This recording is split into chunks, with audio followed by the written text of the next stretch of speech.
ကျွန်တော်ဒီနေ့ကျွန်တော်အလုပ်ရဲ့ဟိုဘက်က9ကနေဘက်ကိုငှက်တွေလာနာတော့ငှက်သွားရင်မှဖြစ်ပါတယ်ငှက်သားရဲ့ပို့တော့ကင်မရာမှာလိုရတဲ့ပစ္စည်းတွေကိုတေချာစစ်ပြီးထည့်ရပါတယ်ဒီကတော့ဘက်ထရီနဲ့မော်မီပေါ့နော်လိုရထားတွေကိုကင်မရာလိုရတဲ့ကိုထည့်ပါမယ်ခင်ဗျာနောက်ထပ်ကျွန်တော်ပြန်ဗီဒီယိုရိုက်ဖို့အတွက်ကျွန်တော် file ပေါ့နော် service state လိုမျိုးလေးတခုလိုအပ်ပါတယ်ခင်ဗျာအားလုံးထဲမှာရေးကြီးတော့ပြင်သွားရင် passport စာအုပ်ယူဖို့မမေ့ပါနဲ့ခင်ဗျာစိုးစာအုပ်ထည့်သွားပါအရေးကြီးဆုံးပါအဲ့ဒါအရေးကြီးဆုံးပါကဲ ready ဖြစ်ပြီဆိုတော့ကျွန်တော်ဓာတ်ပုံရိုက်အောင်သွားပါတော့မယ်ခဏကတော့အဲ့လိုကဲခုဆိုရင်ကျွန်တော်စတင်၍ခန်းကနေထွက်ပါပြီခင်ဗျာ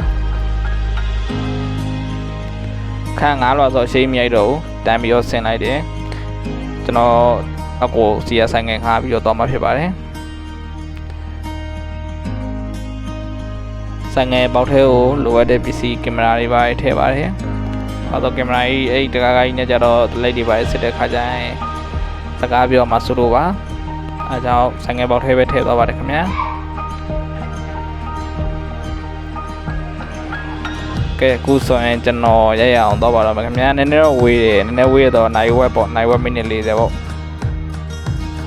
ဆိုင်ငယ်နဲ့စတွင်ထွက်ခွာနေပါပြီခင်ဗျာကျွန်တော်နေနေပြီးတော့သွားပါတယ်ခင်ဗျာသွားပါတယ်ဆက်သွားနေကျွန်တော်မျက်နှာကိုဖမ်းပြီးပြလိုက်ပါတယ်ခင်ဗျာ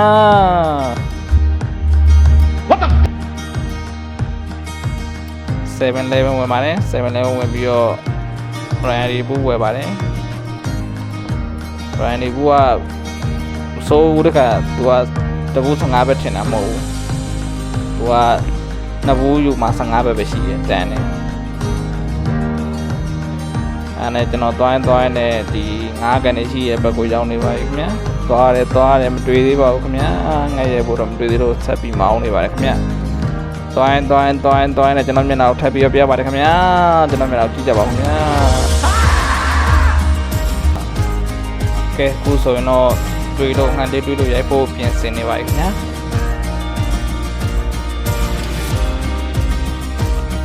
ငါတရားတပါတယ်ဗျာတန်ကြနဲ့ထပြေးတော့တာပဲလို့မဟုတ်အစင်းမြဲရအောင်ကျွန်တော်ကင်မရာလမ်းကလည်းအရင်ဆုံးဆွဲမြဲတာပိုဆိုးတယ်ဗျာချောင်းနဲ့ခွေးချောင်းနဲ့လူချောင်းနဲ့အစုံပေါင်းစုံနဲ့ချောင်းပြီးတိုင်းနေပါတယ်ခင်ဗျာကဲဒီနေ့ဘလော့လေးကတော့ဒီတော့ပါပဲခင်ဗျာအားလုံးပဲကျေးဇူးတင်ပါတယ်ခင်ဗျာဒီနေ့ကတော့ဒီတော့ပါပဲခင်ဗျာ